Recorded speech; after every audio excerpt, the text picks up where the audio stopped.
Allot மணி சேனலுக்கு வருக வருக. நான் செபி ரெஜிஸ்டர்டு ஃபினான்ஷியல் அட்வைசர் கிடையாதுங்க. நான் எஜுகேஷனல் பர்பஸுக்காக என்னுடைய பர்சனல் எக்ஸ்பீரியன்ஸை நான் ஒரு 20 வருஷமாக மார்க்கெட்டில் இருக்கேன், அதை தான் உங்கள்கிட்ட ஷேர் பண்ணுறேன். நீங்கள் எந்த முடிவு எடுக்கிறதா இருந்தாலும் உங்கள் நிதி ஆலோசகரை அணுகி அதுக்கப்புறம் பணத்தை போடுறதை பற்றி முடிவு பண்ணுங்கள். நன்றி. அலாட் மணி சேனலுக்கு வருக வருக. இந்த சேனலுக்கு இன்னும் நீங்கள் சப்ஸ்கிரைப் பண்ணலன்னா தயவு செஞ்சு சப்ஸ்கிரைப் பண்ணிக்கோங்க, பெல் பட்டனையும் கிளிக் பண்ணிக்கோங்க.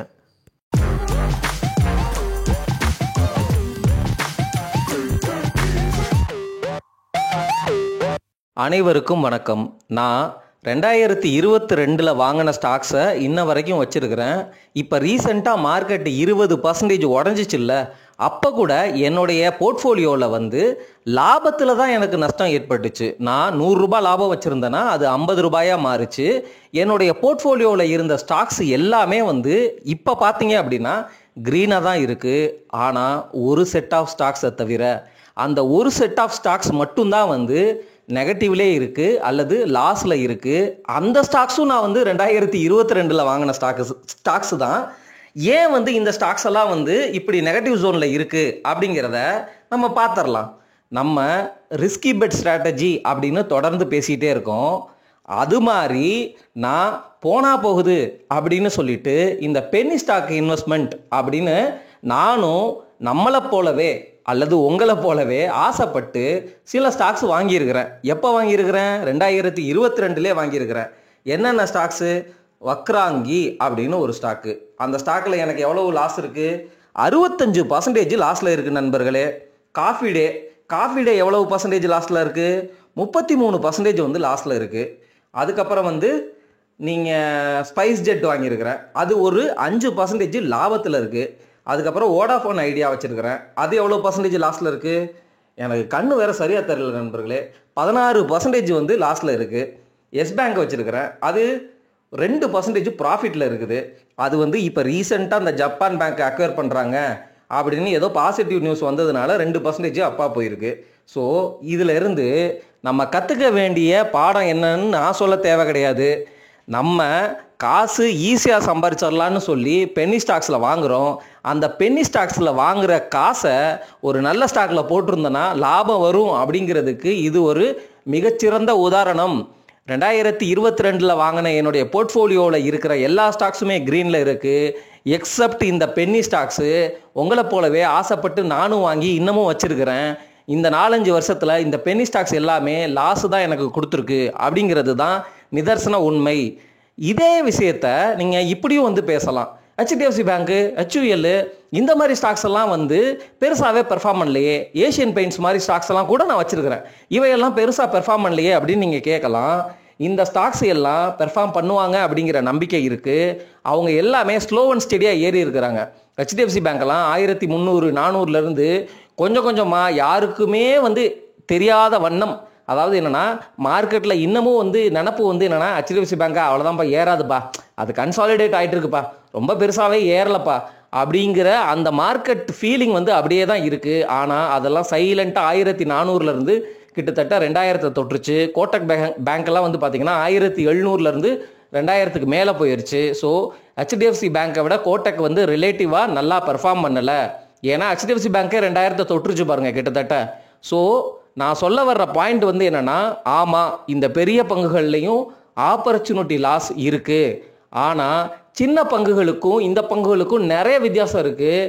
அந்த சின்ன பென்னி ஸ்டாக்ஸ் எல்லாமே உங்களுக்கு ரிட்டர்னே கொடுக்கல, லாஸ் தான் கொடுத்துருக்கு.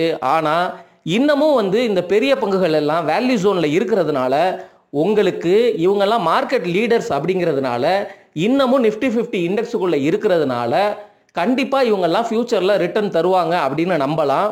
இந்த பெரிய கம்பெனிகள் எல்லாமே ஓரளவு டிவிடெண்ட்டும் கொஞ்சம் கொஞ்சம் கொடுத்துக்கிட்டே வருவாங்க. ஸோ இது ரெண்டுக்கும் உள்ள வித்தியாசத்தை பற்றி நீங்கள் என்ன நினைக்கிறீங்க?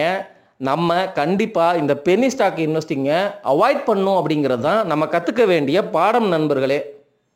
நம்ம ரீட்டைல் இன்வெஸ்டர்ஸ் எல்லாத்துக்குமே கம்மியான விலையில் ஸ்டாக்கு கிடைக்குது, அதுவும் 50 பைசா 1 ரூபா அந்த மாதிரிலாம் கிடைக்குது அப்படின்னா பல்காக வாங்கி வச்சுக்கிட்டு 1 ரூபா மேலே போனாலும் ஈஸியாக சம்பாரிச்சிடலாம் அப்படின்னு யோசிக்கிறாங்க. ஆனால் அந்த 1 ரூபா கீழே போச்சுன்னா எவ்வளோ லாஸ் வரும் அப்படிங்கிறத யோசிக்கிறது கிடையாது. நம்ம மார்க்கெட்டில் small cap, micro cap, penny ஸ்டாக்ஸில் முதலீடு பண்ணி அழிஞ்சவர்களும் இருக்கிறாங்க. ஏன்னா ரொம்ப ரொம்ப வாலட்டைலாக இருக்கும். நீங்கள் இண்டஸ்இண்ட் பேங்க், டாடா மோட்டார்ஸினுடைய வாலட்டாலிட்டியே தாங்க மாட்டேங்கிறீங்க. அப்போ small cap, micro cap, penny ஸ்டாக்கினுடைய வாலட்டாலிட்டியை உங்களால் எப்படி தாங்க முடியும்? ரிஸ்க் அதிகம். நீங்கள் போடுற ஸ்டாக்கில் வந்து நிறைய ஸ்டாக் ஃபெயில் ஆகும், காசு வந்து வரவே வராது. நான் பல வருஷத்துக்கு வந்து லாஸ்ட்லேயே இருக்கும். அதுக்கப்புறம் ஏதாவது ஒரு ஸ்டாக்கு ஏதோ ஒரு முத்து வந்து கிளிக் ஆகி மேலே போகும். இதுக்கு வந்து நீங்கள் ரிசர்ச் நிறையா பண்ணணும், நீங்கள் நாலேஜபிளாக இருக்கணும், உங்களுக்கு அந்த கம்பெனியை பற்றி நல்லா தெரிஞ்சிருக்கணும். முடிஞ்ச அளவு அங்கே உள்ள எம்ப்ளாயீஸு அல்லது வேறு இன்னோவேட்டிவ் வே ஆஃப் அனாலிசிஸ் மூலமாக அந்த கம்பெனியினுடைய பெர்ஃபார்மன்ஸை உங்களுக்கு அனலைஸ் பண்ண தெரிஞ்சிருக்கணும். அதில் உங்களுக்கு கன்விக்ஷன் இருக்கணும். இது சும்மா வந்து ஒரு சைட்டில் போனோம், இந்த ஃபண்டமெண்டல் அனாலிசிஸ் பண்ணோம், டிவியில் வந்து இது பார்த்தோம், இவர் நல்லா பேசுகிறாரு, இவர் மேலே நம்பிக்கை வருது அப்படிங்கிற விஷயம் கிடையாது. ரிசர்ச் வந்து ரொம்ப உள்ளே இறங்கி டீப்பாக பண்ணணும் நம்பர்களே. Small cap, micro cap, penny ஸ்டாக்கில் முதலீடு பண்ணுறதுன்னா சரிங்களா? என்ன அதிக ரிஸ்க்கு, அதிக வாலட்டாலிட்டி, ரொம்ப பொறுமையாக 25 வருஷம்லாம் சாதாரணமாக காத்திருக்கணும். அந்த மாதிரி முதலீடு பண்ணணும்னு யோசிக்கிற ஹை ரிஸ்க் இன்வெஸ்டர். நம்மலாம் இன்னும் இன்வெஸ்டராகவே மாறலை. இன்வெஸ்டருக்கு எந்த ஸ்டாக்கை எப்போ வாங்கணும் அப்படிங்கிறது நல்லா தெரியும். நம்ம இதில் இவ்வளவு ரிஸ்க் எடுக்கிறோங்கிறத புரிஞ்சு தான் முதலீடு பண்ணுறவர் தான் இன்வெஸ்டர். நம்ம இன்னும் இன்வெஸ்டராகவே மாறல. அதனால் என்னை பொறுத்த வரைக்கும் small cap, micro cap, penny stocks இன்வெஸ்ட்மெண்ட்டை அவாய்ட் பண்ணுங்கள். Small cap, micro cap, mutual funds, இண்டெக்ஸில் வந்து நீங்கள் முதலீடு பண்ணலாம், அதில் சிட் பண்ணலாம். ஆனால் அதையுமே ஒரு வேல்யூவேஷன் ஜோனில் பாருங்கள். For example small cap 250 index இருக்கா, அதனுடைய ஹிஸ்டாரிக்கலாக பி/இ ரேஷியோ எப்படி இருக்குன்னு பாருங்கள். இப்போது ஏறுமுகத்தில் இருக்கா, வெயிட் பண்ணுங்கள். ஆப்பர்ச்சுனிட்டி ஒரு வருஷத்தில் வரும், 20 பிக்கு வரும். அப்போது அதனுடைய இண்டெக்ஸினுடைய சார்ட் ப்ரைஸ் பேட்டர்னை பார்த்தீங்க அப்படின்னா மேலேருந்து கணிசமாக ஒரு 25% குறைஞ்சி ஒரு மாதிரி கன்சாலிடேட் ஆகி யாருமே இன்ட்ரெஸ்ட் காட்டாத அளவுக்கு இருக்கும். அப்போ நீங்கள் வந்து அதில் போர்ஷன் எடுத்துக்கோங்க. இந்த ஸ்மால் கேப் மியூச்சுவல் ஃபண்டில் எல்லாம் நீங்கள் முதலீடை எப்போ பண்ணியிருக்கணும்? கொரோனாவுக்கு முன்னாடி பண்ணியிருக்கணும். கொரோனாவுக்கு முன்னாடி பண்ணவங்களாம் 10 வருஷம் வெயிட் பண்ணாங்க நண்பர்களே. 10-12 வருஷம் வெயிட் பண்ணி தான் அவங்க 20% சிஏஜிஆர். இந்த 10-12 வருஷத்தில் அவங்களுடைய போர்ட்ஃபோலியோ லாஸில் இருந்திருக்கும் அல்லது போட்ட காசு அப்படியே இருந்திருக்கும். எவ்வளவு பேர் வெளியில் ஓடி போயிருப்பாங்க அப்படிங்கிறத நீங்களே யோசிச்சுக்கோங்க. So small cap, micro cap, penny கேப்புக்கு என்ன டிஃப்ரென்ஸ் அப்படின்னு கேட்டிங்கன்னா, உதாரணமாக ஒரு 5000 கோடி மார்க்கெட் கேப் இருக்குதுன்னா 5000 கோடி மார்க்கெட் கேப்பு அதுக்கு கீழே உள்ளதை வந்து ஸ்மால் கேப் அப்படிங்கிற மாதிரி வச்சுக்கலாம். அதாவது எப்படின்னா ஒரு 500 கோடி மார்க்கெட் கேப் டு 5000 கோடி மார்க்கெட் கேப்பு, 500 கோடி மார்க்கெட் கேப்புக்கும் கீழே 100 கோடி மார்க்கெட் கேப் டு 500 கோடி மார்க்கெட் கேப்பு அப்படின்னு பார்த்தீங்கன்னா அது மைக்ரோ கேப்பு. அப்போ பென்னி ஸ்டாக்னா ஒரு 10 கோடி மார்க்கெட் கேப்லேருந்து 100 கோடி மார்க்கெட் கேப்பு. இப்படி புரிஞ்சுக்கோங்க. இது இன்ஃப்ளேஷனை பொறுத்து, மார்க்கெட்டினுடைய கான்டெக்ஸ்ட்டை பொறுத்து மாறும். பட் உதாரணமாக 10,000 கோடி மார்க்கெட் கேப்புக்கு கீழே இருக்கிறதெல்லாம் small cap, micro cap, penny cap அப்படிங்கிற மாதிரி நீங்கள் புரிஞ்சுக்கோங்க நண்பர்களே. இதில் நீங்கள் புரிஞ்சுக்க வேண்டிய ஒரே ஒரு விஷயம் வந்து என்னென்னா, லிக்விடிட்டி இருக்காது. நீங்கள் விற்க போனீங்கன்னா வாங்க ஆள் இருக்க மாட்டாங்க. இந்த மாதிரி பிரச்சனைகளை மாட்டுவீங்க. வால்யூம் இருக்காது. அதே சமயம் சர்க்கியூட் பிரேக்கரில் வந்து 20% கீழே விழுந்துக்கிட்டே இருக்கும். நீங்கள் விற்கணும்னு நினச்சாலும் வாங்க ஆள் இருக்க மாட்டாங்க நண்பர்களே. நல்ல டியூ டெலிஜென்ஸ்னால் தரவாக உள்ளே இறங்கி இன்வெஸ்டிகேட் பண்ணணும். செம்ம ரிஸ்க் டாலரன்ஸ் இருக்கணும். உங்களுக்கு முழுசாக காசு போனாலும் பரவாயில்ல அப்படிங்கிற மனநிலைமையில் இருக்கணும். அதே சமயம் வந்து இந்த மாதிரி small cap, micro cap, penny ஸ்டாக்ஸை நல்லா ரிசர்ச் பண்ணி பிடிச்சிட்டா 25 வருஷம், ஏன் அடுத்த தலைமுறை வர்ற வரைக்கும் அந்த கம்பெனி உயிரோடு இருக்கிறதே பெரிய விஷயம்னு புரிஞ்சுக்கோங்க. அதுக்கப்புறம் ரிட்டர்ன் கொடுக்குதா கொடுக்காம போகுதா அப்படிங்கிறது அடுத்த விஷயம். ஸோ ஒவ்வொரு இன்வெஸ்டிங் ஸ்டைல்லையும் ஒரு மாதிரி பிஹேவியர் இஸ் நீடட். சரிங்களா? இப்போ micro cap, small cap, penny cap இதில் இன்வெஸ்ட் பண்ணுறதுக்கு எனக்கு தெரிஞ்சு நான் பார்த்த வரைக்கும், உங்கள் கூட பேசின வரைக்கும் நம்ம யாருமே வந்து இந்த இன்வெஸ்டிங்க்கு தகுதியானவர்கள் கிடையாது. இண்டஸ்இண்ட் பேங்க்கு ஒரு 100 ரூபாய் உடஞ்சாலே நமக்கு வந்து பயமாக இருக்குது. இண்டஸ்இண்ட் பேங்க்கு 6வது பேங்க்கு. சரிங்களா? டாப் பேங்க்கில் 6வது பேங்க்கு, அதுவும் ப்ரைவேட் பேங்க்கு. கிட்டத்தட்ட மார்க்கெட் கேப் வந்து 80,000 கோடி மார்க்கெட் கேப் உள்ள பங்கில் வாலட்டாலிட்டியே நம்மளால் தாங்க முடியல. இந்த மாதிரி சின்ன பங்குகளில் எப்படி தாங்குவோம் அப்படிங்கிறத நீங்களே யோசிச்சுக்கோங்க.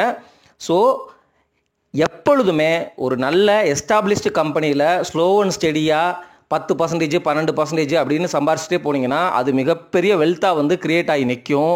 இந்த ஸ்மால் கேப், பென்னி ஸ்டாக்ஸ் எல்லாம் வந்து ஏதாவது ஒரு ஸ்டாக்கு கிளிக் ஆகி சடனாக வந்து உங்களுக்கு 100x அந்த மாதிரி கொடுக்கும்.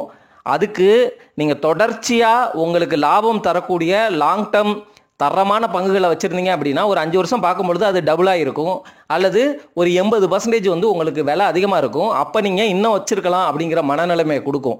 ஆனால் 10 வருஷம் கழிச்சும் நீங்கள் போட்ட காசு அப்படியே இருக்குது அல்லது நஷ்டத்தில் இருக்குதுன்னு பார்க்கும் பொழுது உங்களுக்கு அதை ஹோல்டு பண்ண முடியாது நண்பர்களே. உங்களை சைக்கலாஜிக்கலாக அதை டிஸ்டர்ப் பண்ணும். நீங்கள் ஜெயிக்க போகிறீங்களா தோக்க போகிறீங்களா அப்படிங்கிறது தெரியாது. ஸோ அதனால் நான் ஒன்றும் சொல்ல விரும்பவில்லை. Small cap, micro cap, penny stock ரொம்ப ரிஸ்கின்னு புரிஞ்சுக்கோங்க.